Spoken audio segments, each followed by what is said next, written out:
बिस्मिल्लाहिर्रहमानिर्रहीम, अस्सलामु अलैकुम। एमबी न्यूज़ के डिस्ट्रिक्ट बुलेटिन के साथ मैं हूं नुज़हत नूर।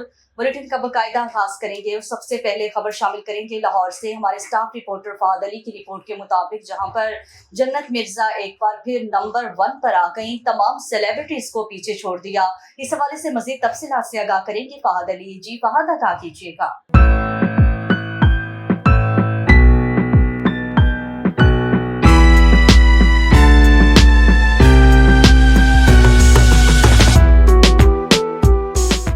जी बिल्कुल मिस जन्नत मिर्ज़ा एक बार फिर नंबर 1 सब सेलिब्रिटीज़ को पीछे छोड़ दिया। टिकटॉकर सुपरस्टार जन्नत मिर्ज़ा ने नया संग मील अबूर कर लिया है।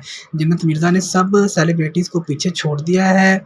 मुख्तसर वीडियो शेयरिंग ऐप टिकटॉक पर फॉलोवर की तादाद 25 मिलियन से भी तजावुज़ कर गई। जन्नत मिर्ज़ा ने सेलिब्रिटीज़ को पीछे छोड़ दिया। जन्नत मिर्ज़ा के मदाहों ने कई मशहूर शख्सियात के फॉलोवर्स को पीछे छोड़ दिया है। जन्नत मिर्ज़ा ने कहा है कि मेरी ये कामयाबी मेरे मदाहों के बिना मुमकिन नहीं थी। सोशल मीडिया अकाउंट इंस्टाग्राम पर भी 5.8 मिलियन फॉलोवर्स रखने वाली टिकटॉकर जन्नत मिर्ज़ा ने स्टोरी भी शेयर की। जी